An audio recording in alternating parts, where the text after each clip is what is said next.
If you had one shot or one opportunity to seize everything you ever wanted in one moment, would you capture it or just let it slip? Yo. His palms are sweaty, knees weak, arms are heavy. There's vomit on his sweater already. Mom's spaghetti, he's nervous, but on the surface he looks calm and ready to drop bombs. But he keeps on forgetting what he wrote down. The whole crowd goes so loud, he opens his mouth, but the words won't come out. He's choking how? Everybody's choking now. The clock's run out, time's up, over, loud. Snap back to reality. Oh, there goes gravity. Oh, there goes rabbit. He choke. He's so mad, but he won't give up. Daddies, he know he won't have it. He knows his whole back to these ropes. It don't matter, he's dope. He knows that, but he's broke. He's so stacked that he knows when he goes back to this mobile home, that's when it's back to the lab again, yo. This old rhapsody better go back to this moment and hope it don't pass him. Listen, we can talk about the flag, but let's talk about... Wait.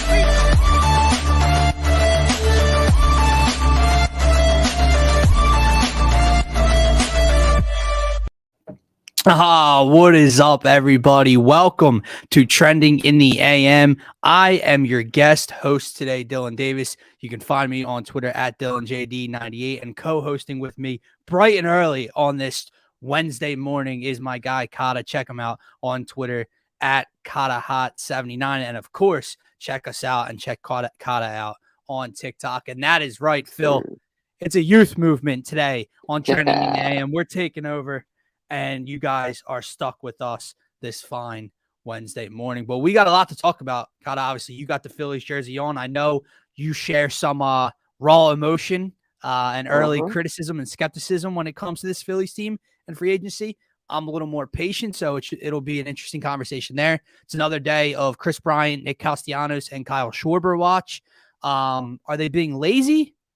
Or is Dombrowski just working in silence, as one person said yesterday on social media? Also, the 76ers on a rough 3-game stretch, dropping 2 of their last 3 games. The honeymoon phase seems to be over in the James Harden era. So what is our assessment now? The bench obviously continues to be a problem, and the Sixers head to Cleveland tonight on Joel Embiid's birthday. So shout out to Joel Embiid. Happy birthday to the MVP.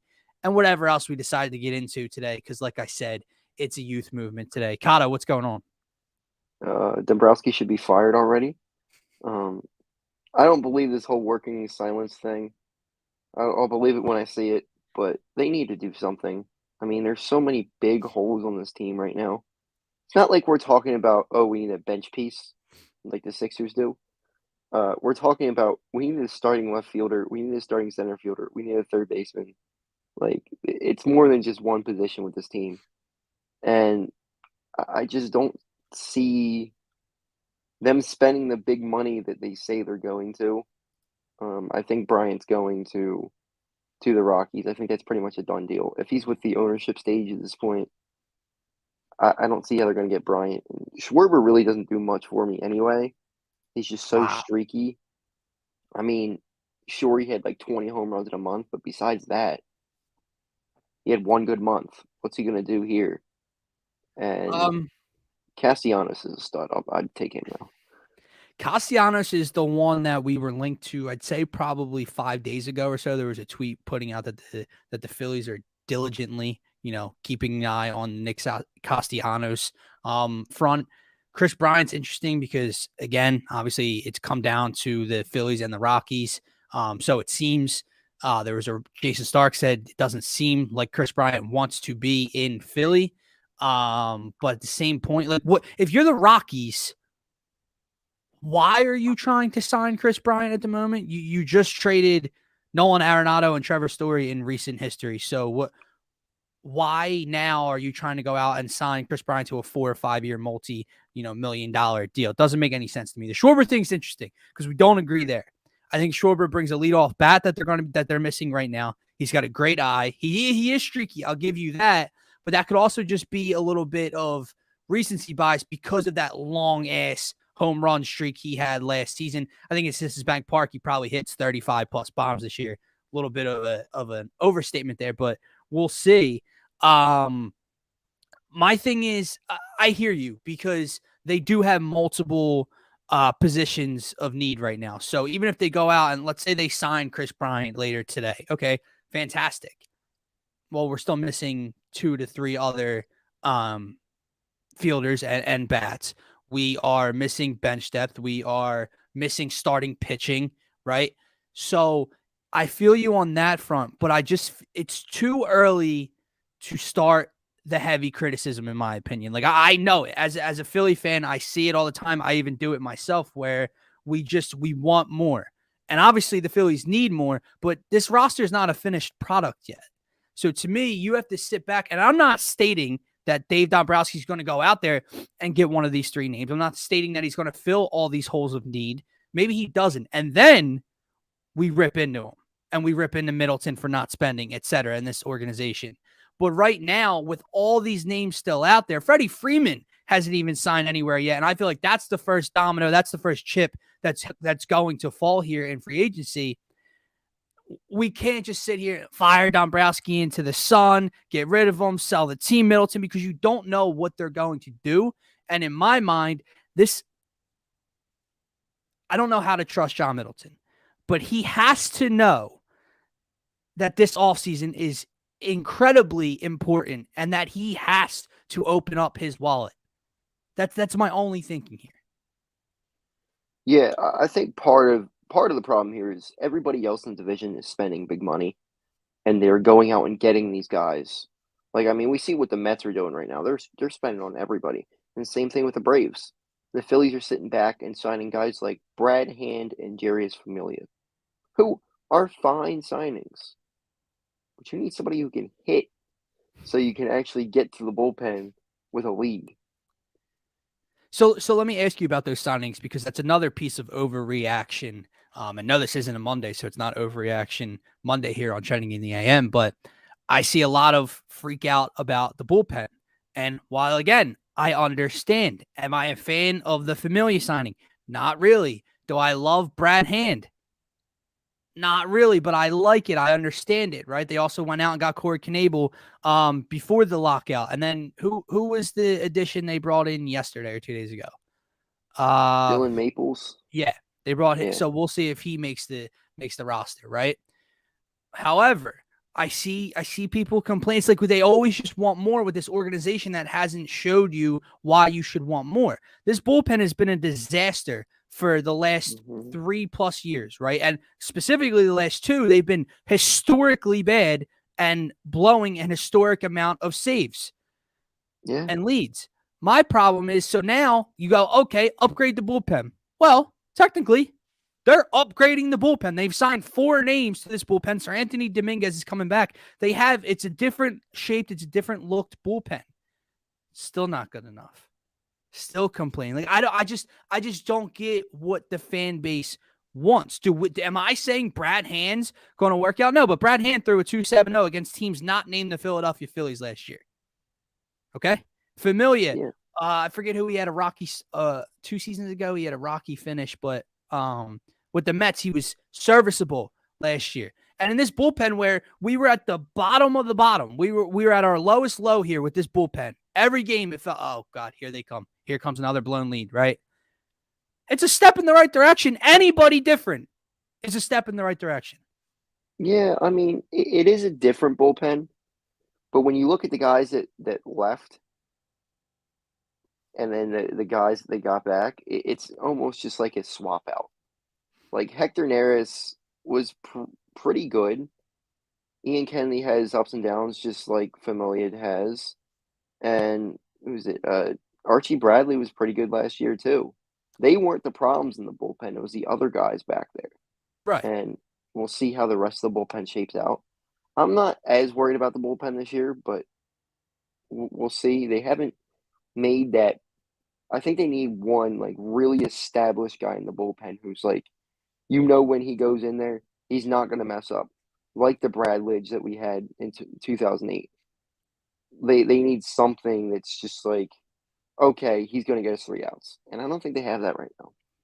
We'll see. My only thing is I'm a person of let me see it first. And but I mean this in the opposite way. Until I see Brad Hand or Familia or Knebel go out there and blow a 3-run lead in the 9th, it's better than what we had before. I wasn't the biggest hater of Hector Neris because I know they're out there. Archie Bradley, I love the signing at the time. He ended up being and then Ian Kennedy ended up kind of, who I loved at the deadline, kind of ended up being a little bit of a disaster problem in the 9th inning for the Phillies. So until I see them blow a lead, they're better in my book because they're different. And they they throw. That's another thing. The Phillies have a couple guys now that just have stuff. They throw hard, which is something you couldn't say a year or two ago about this bullpen because they had none of that. They had dudes that would come in the 9th inning and pump 92 at you. They had Jose Alvarado who threw 102 but couldn't find the plate. Right. That's the problem. And that's why Familia is to me. But we'll see. Brad Hand's another lefty, which, can relieve Alvarado of some of those late inning games he has to come into. So we'll see. My whole spiel about this isn't to argue over whether these bullpen pieces are major upgrades. They're not. I know that. No, they're not. It's the patience thing with me because this organization has given you no reason over the last decade or so to say, I want more. We deserve more. Well, not we do deserve more, but we need more, right? Well, until I see it to believe it, I'm not going to freak out. And until the roster is complete, I don't think you can freak out, right? Yeah. So here's the next thing I'll throw. So you already mentioned the 3 guys that, the tracker. Who are we watching? Schwarber, Castellanos, Chris Bryant. Why do you believe – so you're all in on Chris Bryant. Why him over the other 2 more than anything? I just think Chris Bryant is a lot more versatile than the other 2. Chris Bryant is probably the best fielder out of the other 2. With the uncertainty of Bohm at third base, we know Chris Bryant can play third base. He's done it for years. I think he won a Gold Glove there one year. I would be perfectly fine with him being a third baseman here, and they definitely need something. That's my biggest thing is what are they going to do with third base and left field? I think Schwarber would be okay, but I think he's more of a DH at this point. And Castellanos can't field. We've seen that before. I'll be okay with his lack of ability in the outfield if that back comes to the lineup. But at third base, it's interesting because are we throwing the book at Alec Boehm already? Is that a done, or are we done with Alec Boehm after the fall off, the drop off we saw midway to the end of last season? I mean, I am a huge Boehm believer. I watched him all the way through the minors. I've seen him play third base before in the minors, and he was fine. He can make all the throws. He can make all the plays. I think he's going to be fine. I think it's all in his head, which we've seen this before with Philadelphia athletes. Is he ever going to get out of his own head? And if he can't, then he's not going to be a third baseman. But if he can, I think he's being fine over there at third base. We've seen people of his size play third base before. A-Rod was that size. That's the biggest thing is he's 6'5" at third base, which is pretty rare. Yeah. I think he's going to be fine, but who knows? Who knows if he's in his own head or not? If you're not, 100. He's a DH. Perfect. Like he's fine. You're 100% correct. That was 110% mental last season. And I think if you watch the Phillies closely, if you watched Alec Boehm progress or digress throughout the season, you could point your finger to that. And to me, what happened was he was struggling mightily at third base on the hot corner, fielding defensively wise, and it translated to the plate. It's never been, an in the box thing with Alec Boehm until he got up here, with his entire game. Because before, Alec Boehm was Mr. Reliable to me. Even as young as he is, he was putting the barrel on the ball. The ball was at least being put in play. You could trust him late in games. And once you saw that mental collapse because of his struggles in the field and how many errors were occurring and poor throws over to first base, that's another thing. Can he play first base permanently? I mean, he didn't look like he could play first base last year.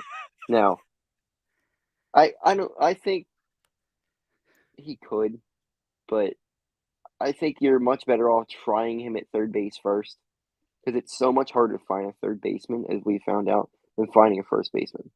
You can find first baseman anywhere. And kind of the same thing with left field. You can find a decent amount of left fielders, but that's why Bryant kind of sticks out to me because he can play third base. And also, him and Harper are boys, so I think it's probably the most realistic option out of the three. I'm with you. Obviously, when you hear reports of like a Jason Stark, a person who's really plugged in, go on air and talk about how the Phillies, seem out of the Chris Bryant race. It doesn't seem like he wants to be in Philadelphia. They're all in on Schwarber, but then another report is that it's down to the Rockies and the Phillies. And late last night, I forget who it was, but a verified MLB reporter, I had it screenshotted, reports that the Phillies are stepping up and in their engagement in the Chris Bryant talk. So it's going to be down to the wire until one of these guys gets here. But with Bryce Harper and him being as close as they seem, someone even mentioned that their wives are extremely close and they do a lot of things as a group together as couples. That has to have pull with these dudes. We're not asking the Phillies to go out there and trade for Chris Bryant. And Bryce Harper is trying to put that together. He's a free agent. He's talking to Bryce probably damn near every day throughout this process. The MVP of the league, you would think, who has publicly stated he wants him or one of these three guys here, could have some pull. I have no idea why Chris Bryant would go to Colorado unless it was, unless their offer was a lot steeper pocket-wise than the Phillies. The only thing I could see with Colorado is if they bring back Story too. Right. You got Story and him on the left side of the infield. That's pretty good. You can build something. But right. I still don't see, if the Phillies are anywhere close money-wise to Bryant, to the Rockies, then I don't see why he would pick the Rockies over Philly. Because of the whole Harper thing. Like, if they've truly been best friends, I mean, at least me, if I'm a baseball player and my best friend was playing on the Phillies and they come anywhere close, like, what's the difference in $10 million for a guy like that? Nothing. Not to mention, have you seen Chris Bryant's numbers in Citizens Bank Park? Uh-huh. Now, obviously, in Coors Field, that ball is going to fly as well, so that's another thing. But Citizens Bank Park, he rakes here throughout his career. He knows that. So how, even if he signed a 3-year deal with the Phillies to maybe up his stock, I know normally you do that with a 1 or 2-year deal with an opt-out, but like if you sign a lower year contract with the Phillies, you build back your stock, and then when you hit the market again, maybe you can find a long-term home there. I don't know.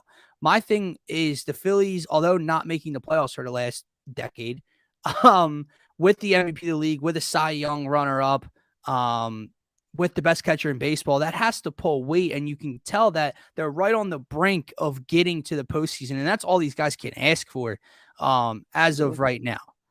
My last thing with the Phillies before we move on, because there's an interesting comment in the comment section that I want to get to bring the Sixers up.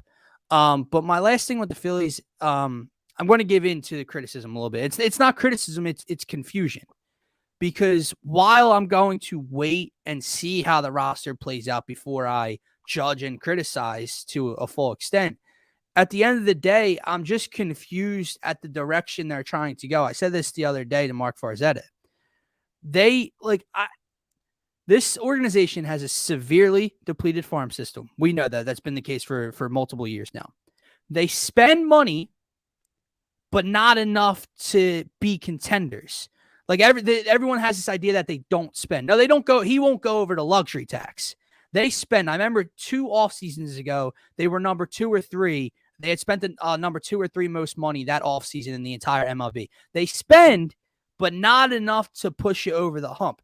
Basically, they're viable. They're always in the division hunt. They're in the playoff race until they drop off the last 2 weeks.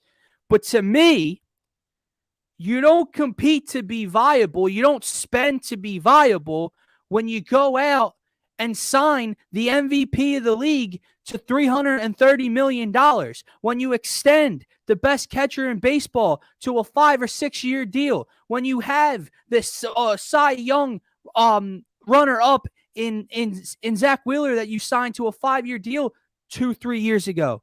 I don't understand where they're trying to go. They're stuck in this flood. They can't rebuild because they had no farm system and assets to rebuild, right? They can't trade for any key piece because they have no young assets to trade for a key piece, right? Matt Chapman's off the board now. Apparently no players from the active opening day roster of Toronto is being sent there. What's that tell you, Kata? Young farm system pieces. Yeah. Phillies don't have that, right? I have no idea what Middleton's trying to do. Obviously, you can't point the finger at Dombrowski. He just got here 30 seconds ago, but he's here to spend that money that Middleton is going to put out, and they have to find a way to do so because, dude, I'm not asking for a World Series championship. I'm not so naive to think after not making the playoffs for a decade, they can go and just fall into contender. You can make the playoffs. Mm-hmm. I mean, for the last 2 seasons, you were this close to winning your division over the Mets. Obviously, now the Mets bring in shares and they bring in more pieces, so that they're more, heavy loaded now than they even were a year ago. But to me, until I see it, the Mets are always going to Met, right?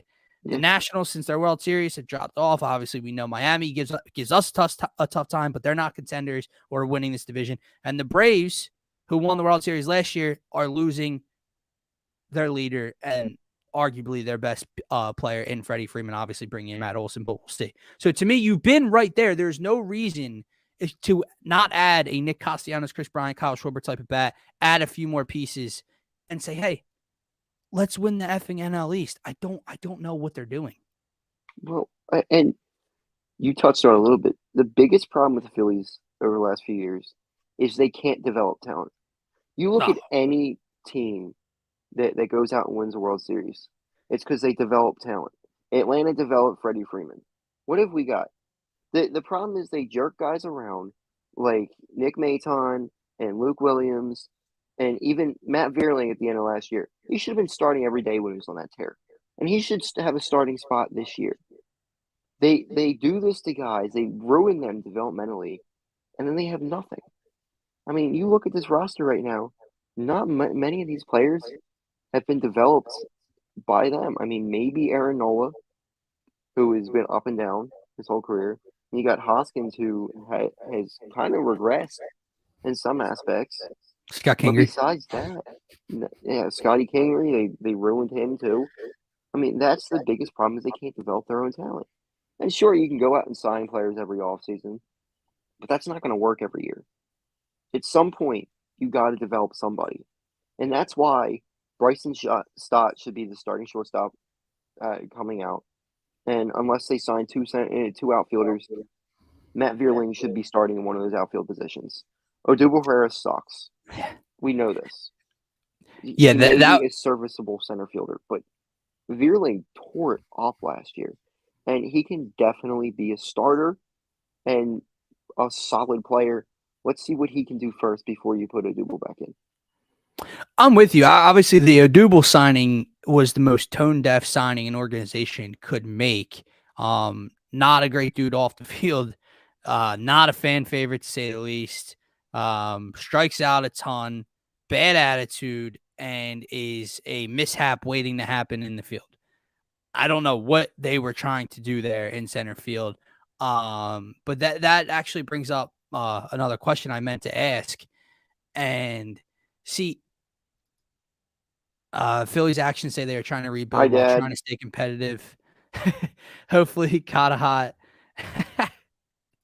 No, and that's a great point. I could my comments wouldn't scroll down, so I could only see Phillies actions say they are rebuilding. So I was like, oh, not when they have the MVP, but yeah, that's what they don't know what direction to go, and they really can't go either way as of right now. That's the problem. So you brought up an interesting point, and this will be the last topic for the Phillies today. We talked about a youth movement here on Trending, right? Mm-hmm. And we talk about the young pieces that the Phillies do have. Bryson Stott, who could be starting this year. Obviously, Alec Boehm, they're trying to revamp. Matt Vierling's a young piece. And people say all the time, well, they got to invest in center field. Well, they tried. They drafted Mickey Moniak and Adam Hazley very highly in previous drafts. They haven't worked out. Now, you would know better than I. Is that a developmental issue, or were those just not the picks that should have been made? I think Moniak was kind of everybody's pick, but Hazley, I don't know about the Hazley pick. Well, Hazley was a solid hitter out of college. You just got to I think it's definitely a developmental thing. When you draft that many outfielders in a row, and none of them turn out to be anything, that's a problem. Like, it's Right. one thing if Moniak came in and he wasn't what we thought he was going to be. Like, he was just a okay center fielder. He's not even that. He's not even a he's not even an MLB player right now. And the same thing with Adam Hazley. Now, I know there's some mental stuff out there. I'm not sure what the extent of that is. Um, Adam Hazley, I haven't completely given up on yet because he does have a solid left-handed bat. We'll see. Maybe he winds up being something, but who? It's just they can't develop anything, and it's not just the outfield. They haven't developed anything in the infield either. No, I mean, I'm with you. besides Hoskins, maybe Maybe that's like it's a tough that's maybe. it. But so my question here between the youth and trying to win, because like he said, like Brian said, they're in the middle. They're trying to contend while trying to rebuild and revamp a little bit, so they don't know where to go. That's the issue, right? Let's say they go out and sign Chris Bryant or Nick Castellanos or Kyle Schwarber, right? Add him to Bryce Harper and the best catcher in baseball, and Gene Segura and Alec Boehm and Rhys Hoskins. You have some pieces here. The lineup doesn't look half bad then, right? So you're trying to make a push for your division. So how do you balance, if you're the Phillies, that youth movement with a Bryson Stott, with a Matt Vierling, with an Alec Boehm, compared to the vets, but the vets that are struggling? Didi Gregorius is the biggest name out there. You said earlier you got ratioed on a Didi Gregorius tweet. No idea how, because point to the person that's defending Didi Gregorius over the last year or two, and we can have a discussion, because I don't they don't see what the rest of us are seeing. So how do you balance that between, if Bryson Stott very well may be the better player than Didi Gregorius right now, but he's inexperienced, he's young, and he's making his major league debut. Matt Vierling, like you said, had a nice hot streak up here in Philly last year. Very young, inexperienced. How do you balance trying to make a push to win while bringing up some youth movement? That's definitely a problem. But like when you see a guy like Gregorius struggling that badly, they just play Stott. Just play Stott. If he is that worse, I doubt he will be. Even Nick Maton was better than Gregorius last year, and for some reason they decided let's go with Gregorius again. It was, and they wound up playing Ronald Torreyes a lot, who he's fine, but I think you have star potential there with Stott that you need to explore. He's not going to become a superstar in AAA. He just won't. So you gotta challenge him a little bit and go for it. Well, I don't know I don't know. what the name is, but A, it's in my basement, a little chilly. B, this is a baseball cap, not a winter knit Cool. hat. Yeah. Not wearing it to stay warm, like Hada said. You got to wear it to look cool, right? All right, let's move on. Second half of the show, we're going to be spending on the 76ers because, Kata, the honeymoon phase seems to be over. The Sixers are now 6-2 with James Harden in the starting lineup, but over the course of the last 3 games, they've lost 2 of 3, and in the middle of that is an ugly overtime victory on the road versus the Magic. So, what is the assessment of the Sixers now? I wanted to touch on this real quick because this plays into it. And I always laugh at this, right? Because here's where I'll throw it to you. Doc's been far from perfect. Doc can be somewhat of an asshat. Obviously with his earlier comments about, would you ask Pop that question? Now seemingly, not throwing the MVP under the bus, but you probably don't state that Joel asked to come out because he was tired. You probably just say, oh, we were looking to do something different. Throwing his players under the bus from time to time. How not calling a timeout with 10 seconds left against the Nuggets down 3. Obviously the last play in regulation against the Magic was a little bit of a head scratcher. So far from perfect, right? And I'm not his biggest fan. I'm not a Doc supporter over here. But people have this twisted idea of how important coaching is in professional sports outside of the NFL, because the NFL carries the most weight. It has the most effect. They're calling plays every single down, every single possession, the leadership ability to lead a 53-man roster. Coaching in the NFL for sure matters. But in the NBA, it doesn't pull as much weight as you guys think, man. Like, put it simply, if Joel Embiid and James Harden are hitting shots against the Nets and the Magic, those games look differently. Doc looks better, doesn't he? If they're simply just hitting open shots. If the Sixers bench on Monday night doesn't get blown out of the city, and what are you going to say? Are you going to blame Doc for the bench? How are you going to blame Doc? He has no one else to go to. So if they don't get blown out of the city, if Danny Green doesn't shoot 0 for 5, if DeAndre Jordan doesn't continue to struggle in limited minutes, if George Niang doesn't shoot 2 of 10 or 2 of 12 from the field, Doc doesn't look so bad. So that's what I want to throw at first. Doc, he's an issue. I'm not his biggest supporter, but coaching in the NHL and the MLB and in the NBA, people think it has way more weight than it holds. Oh yeah, and he got none of the credit when they were dominating teams without. Right. When they were the 3 another seed without a superstar max there. contract player on the floor, playing shorthanded every night, was anyone praising Doc Rivers? No, they weren't. No. The second, when they were 5-0 with James Harden, was everyone praising Doc Rivers? No, they were praising James Harden and Tyrese Maxey and Joel Embiid. They lose a game, Doc effed it up. And you know, it's interesting because players can call timeouts too. And if I was George Niang there, after you miss that shot and you get the rebound back, you call a timeout there, and you got 3 seconds to reset. And, you know, maybe put up a 3-pointer instead of putting up a layup when you're down 3. Maybe find Tyrese Maxey at the top of the key. Yeah, maybe that would make sense. But this team I don't think they have enough. They have one of the best starting lineups in the league. But once you get to that bench at all, it is just messy. And you got some guys who have sort of produced in the past. Like Shake Milton has had his games. Furkan's had his games. DeAndre Jordan used to be something. But you don't have anybody who's like just a solid option off the bench who, you know, if you need a couple points, if you need a bucket, he'll get it for you. You don't have that on the bench at all. Yeah. Well, so looking back on Monday night's game, because we've had this conversation. I remember the pregame show for the Nets. We sat here and had a roundtable of who do you trust on the Sixers bench? And no one really had an answer. George Niang was the closest thing that anybody trusted, but he's not, you know, he's not the end-all be-all of six-mans or key components off the bench to a championship team, although I do love the minivan. With that being said, the starter scored 96 points on Monday night. Now, do I think the Sixers bench is bad? Yeah, I do. Do I think they're good? No, I don't. But I don't think they're that bad. Like that. Yeah. That's it. If you scored 96 points from your starting 5 on your home floor when you had a 20-point lead in the first half, that is a game you win 99.9% of the time. Now, speaking of Doc Rivers, a loss like that does seem very Doc Rivers-ish, right? Had some questionable calls, rotations in that game, another 20-point blown lead in the first half at home. Seems very Doc Rivers-ish. But if we're throwing that out there, as great as he was, well, Joel Embiid's been here too. So it seems very Joel Embiid-ish and Sixers-ish to lose that game, correct? Right. The bench isn't going to be that big.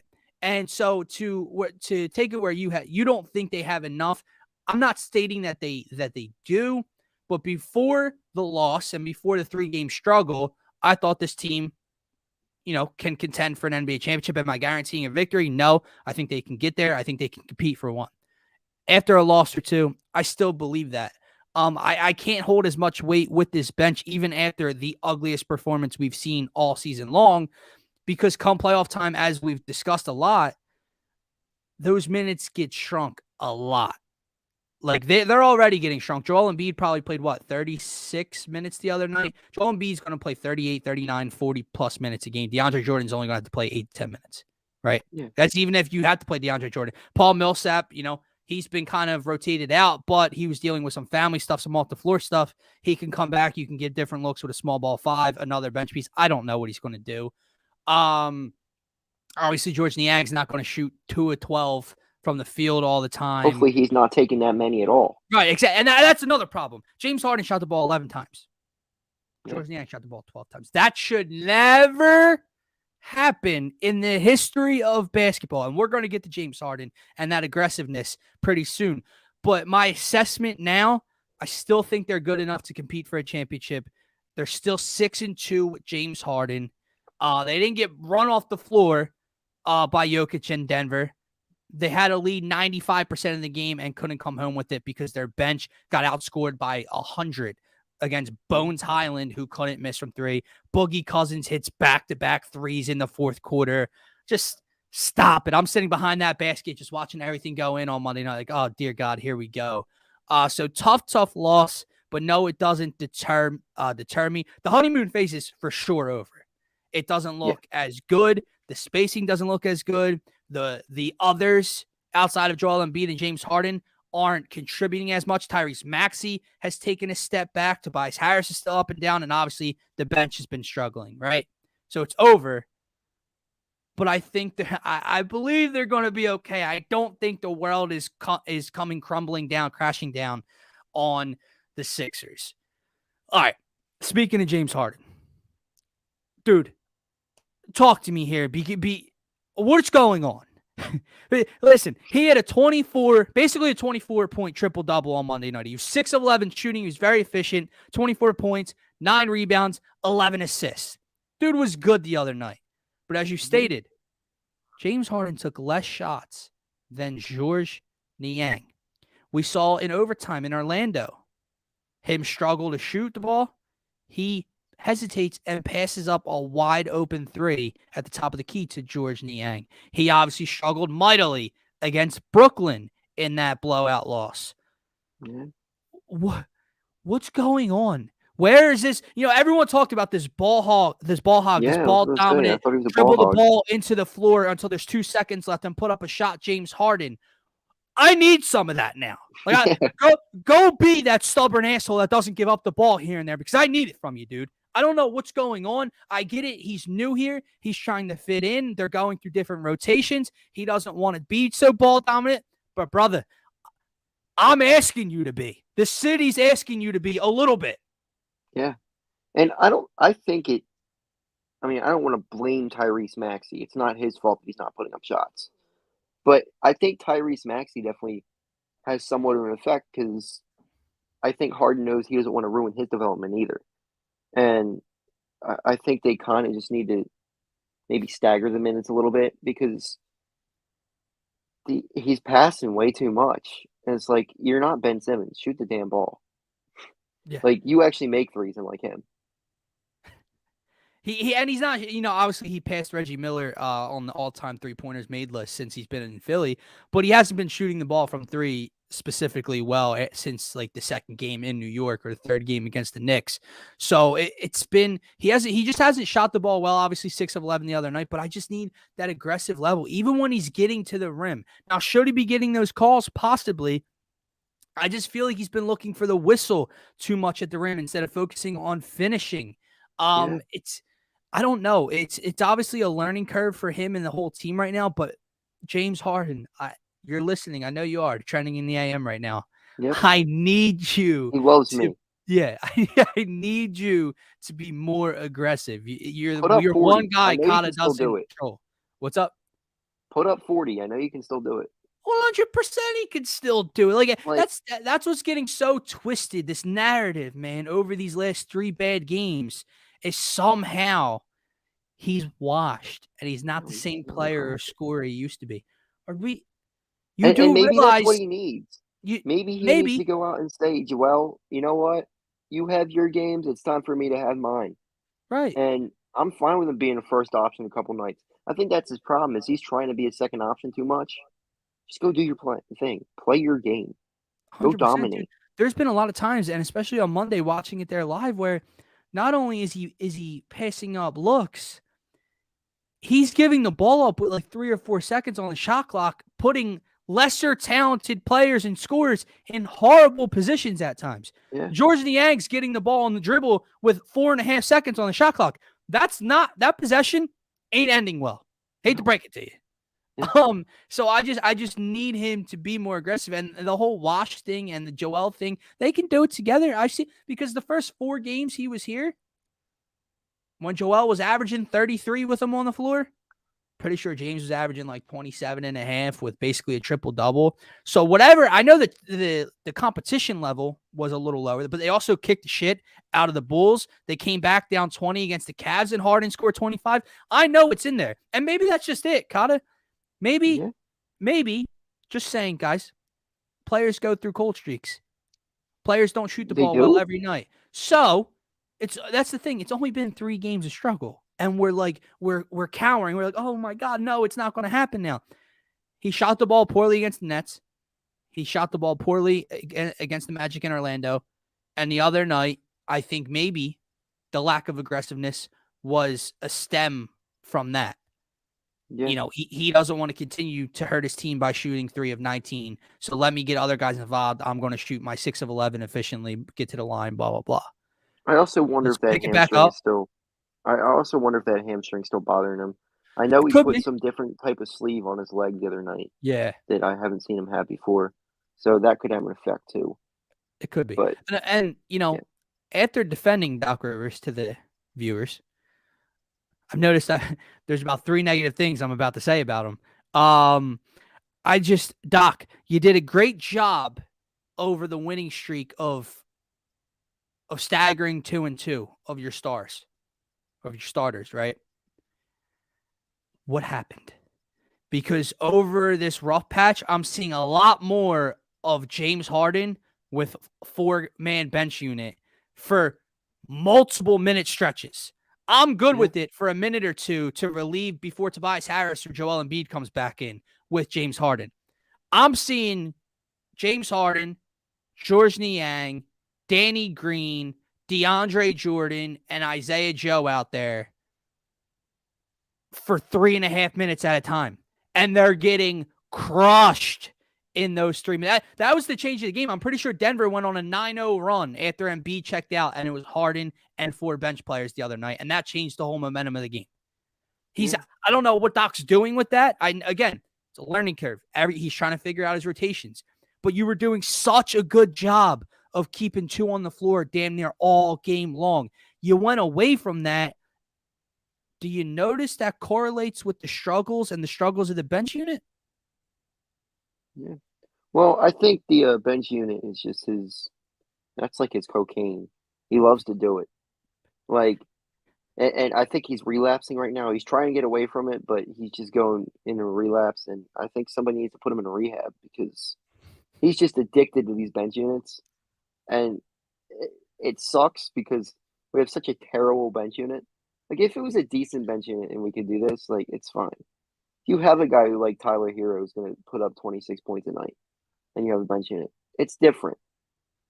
But you got nothing on this bench right now. They shouldn't even be 5 deep on the bench. Like, no. It's bad. But the issue is, what 3 do you go to? Like, if I'm him, I think you got to play 9, and my 4 are, even though he was horrible the other night, George Niang, because he has been your most consistent player and he can knock down those open threes when you need him to off the bench. DeAndre Jordan, simply because you have to, because he's your backup 5. And I'm pretty sure we can get away with 2 minutes per quarter from DeAndre Jordan come playoff time. Now, another thing that Doc struggles with is the timing of these DeAndre Jordan minutes, right? So let's say Joel Embiid plays 40 minutes in the postseason. Excuse me. DeAndre Jordan has to play 4 minutes a half, 2 minutes a quarter. Problem is, Doc will play DeAndre Jordan the last 2 or so minutes of the first quarter and then leave him in the first 2 or so minutes of the second quarter. Well, now you're talking about 4 to 5 straight minutes of Joel Embiid-less DeAndre Jordan basketball. That's where you're getting crushed. And that was the thing that was like a head scratcher to me the other night is, why was Embiid not shadowing Jokic the whole game?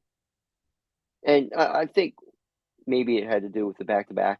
But once it comes playoff time, like, he better be shadowing. If they're up against an elite center, he's got to shadow that center the whole night. By the way, Joel Embiid won that matchup, if anybody was wondering what I had to say about it. He did. Dude, we had some Nuggets fans around us. Scotty and I had a couple Nuggets fans around us. And they were real quiet for the first 2.5 quarters. And then they started to raise up together, right? And I'm just like, don't get me wrong, Jokic was spectacular the other night. He shot the ball efficiently, scored 20+, had a couple insane fast break outlet passes. But come on. Like, just like, I'm not one of those guys that wants to compare the two because they do play different styles of ball. They're both great. He's the reigning MVP. If Joel wins it this year, 2 centers win it back-to-back in this day and age of basketball. Awesome stuff. Joel Embiid, by far. I don't care that Denver, and I loved seeing, yesterday, because Denver won the game, how Jokic, is the better player or whatever. Oh, well, and Jokic has got worse players around him, even though they produced a lot better than yeah, 100%. But at the end of the day, Bones Highland did score 21. Boogie knocked That's down what I'm 2 talking about. threes. Like, right. They were all saying about, oh, well, Embiid got Harden, so he shouldn't be MVP. Yet their players produced better than ours. Right. Even though like ours Bones are Highland only supposedly scored better. 3 less points than James Harden did. Yeah. On Well, better and shooting. when you leave him wide open, yeah. I think there was 3 straight times they just left him wide open. I'm like, just cover him. All right. Let's get to this topic that we brought up before the show, and it'll be interesting to see what we have to say about this and if we agree or not. So one talking point before or as the trade was being made was, do you move Tyrese Maxey to the bench unit so he can have his own unit? Again, I don't want to overreact too much because I'm a person that's saying it's only been 3 rough games. Stop losing hope because of 3 rough games and a small sample size. But after Tyrese Maxey seemed to blossom in the first 3 or 4 games next to Joel Embiid and James Harden, averaging over 25 a game, he's dropped off. Now, he had 19 the other night. He didn't look bad the other night. But he's just not producing at the same level. The energy doesn't look there. He's not as effective off ball. Obviously, he shrunk against Brooklyn in the big game, as did everybody. He didn't play well against Orlando. And then the other night, like I said, 19, but it was like a weird, quiet kind of 19. Yeah. Do you think about moving Tyrese to the bench? Absolutely. Not just for him, for the team as a whole, because this bench needs scoring. Well, and this is the time that you can try this kind of stuff. Right, exactly. That's my point. Do you just try it? Just you try it for a few games. If it works, it works. If it doesn't, go back to what you were doing. I don't know who would start shooting guard at that point. I mean, what, Danny Green maybe? I don't know. Maybe Shake. That's your problem right now, is what else are you going to put in the starting lineup? And that may it would be have to be Danny. I guess it would have to be Danny, but No, I'm with you, but I think it's worth a try. And I would sit Tyrese down, and I would sit, the start. This is not a demotion. No, this is actually to get Tyrese going a little bit more. Right. Get you going, and this to get the team going, and just to see how it works. Because, like you said, I'm not sitting here, cowering down. Oh God, we got to make a drastic change because it hasn't worked for 3 games, right? But you can't try it come playoff time. Exactly. You have 15 games left. I'm not saying try it for 15 games. I'm saying do it for 2 games. Yeah. If it works, maybe you're on to something. Oh my goodness. The Phillies just signed Kyle Schwarber. No, you're lying. They are progressing towards Kyle Schwarber from Rosenthal. So that. Wow. That's interesting. 22 seconds ago. You got that right up there, bro. I saw the notification pop up right in front of me on Twitter. I'm like, oh. Okay. Uh-oh. Well, I'm sorry, Dombrowski. Why? I love it. I'm fine with it. You're fine with it. I love it. Now, let me ask you something. Now, I know we're on a Sixers kick right here before we wrap up the show, but if Schwarber's the first move, can they make another move? I'm not sure where they're I don't know what the price tag comes on Schwarber, especially with the universal DH being in the NL now. I don't think Schwarber gets anywhere near as much as Bryant would. So I think they could still make another signing, but is Middleton going to? I don't know. That's my worry, is what else is Middleton going to spend? I mean, there's no reason they shouldn't be spending at least close to what the Mets are doing.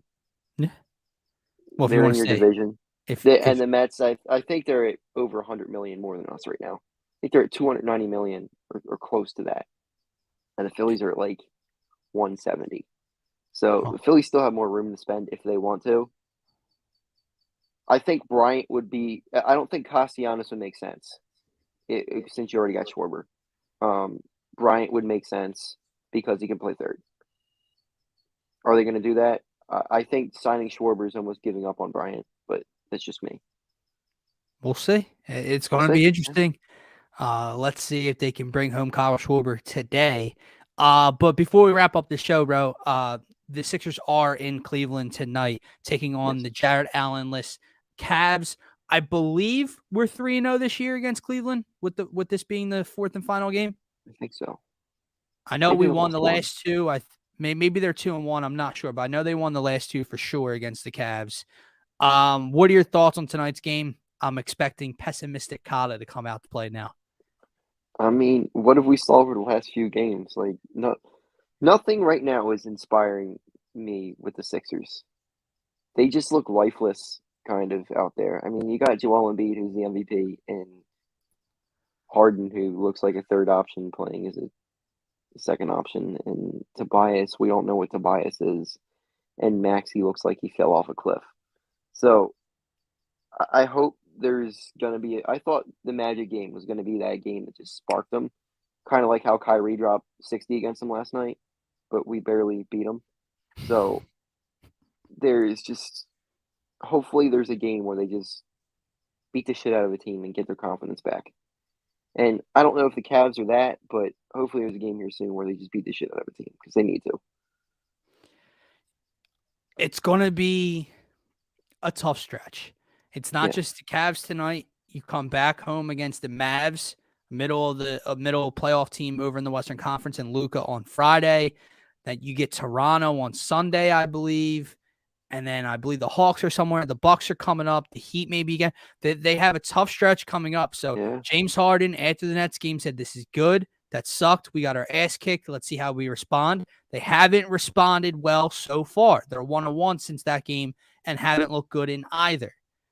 Yeah. Let's see what this team's made of. I still think they can compete and contend. It's going to be a very telling sign of the leadership on this team and the direction this team's going over this stretch, because let's not forget, they're 41-win team right now. They have 15 to go. Even if they go 9-6 in their last 15, which you'd have to hope they're better than that, that is a 50-win season again, with a loss of a max contract player for 3/4 of the year and then a trade at the deadline to try to win a championship. So very impressive. Isn't Tobias a max contract player? But they didn't have one in Ben, I'm saying, playing shorthanded without Ben. I do have a question. Is this commercial to be played for Phil right now before we wrap up here? He's got a commercial. I guess we can play it for Phil. Let's see, Phil. Hopefully this is played every day. Better, but let's see. What's up, everybody? Phil Stiefel here. Trending in the AM. Look at this site right here, 99jersey.com.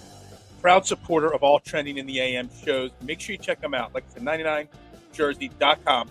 They have the best jerseys of all your favorite athletes from high school, college, movies, TV shows. You got the Kobe Bryant, Lower Merion, the Charlie Conway, Mighty Duck. Everybody always asks where I got my Sugar Shane Falco jersey back there from the Replacements movie. 99jersey.com. I mean, Magic Johnson, Michigan State, Lonzo Ball, Jalen Rose, you name it, Russell Westbrook, you name it, they've got it on this site. Make sure you check them out, 99jersey.com. Use promo code TRENDING at checkout. It gets you 15% off right away. 99jersey.com, promo code TRENDING. Yo, support the podcast that brings you the heat every single morning. You heard the man. Head on over to 99jersey.com for 15% off using code TRENDING. Kata, that is going to wrap up this youth movement, this youth takeover, Trending in the AM session with yourself and myself. You got a pod coming out later today that you and Cole recorded yesterday. So tell the people a little bit about it, what they can expect today. So we got the Grease the Pole podcast coming out today. It's going to be the first episode with my guy Cole.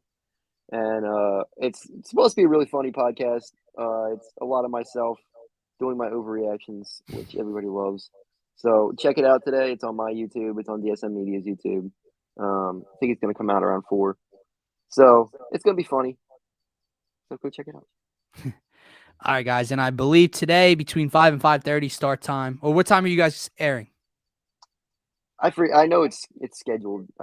Cole's gonna schedule it. I think it's like 3:30 or something. We're gonna schedule it. Yeah. It'll be. So, I think you got Faithful Fanatics at 5. yeah, so 5:30, I will be live with myself, my co-host Matt McGinty, and hopefully, old friend Mark Henry Jr. _ on Twitter will be joining us to break down the bracket as the first 4 started last night, continues Nova's tonight, winning. and then they very well could, buddy. And then the tournament obviously starts tomorrow at 12:15, which I cannot wait for myself, for Kata, for DSM Media. Have a great day, everybody. Look, if you had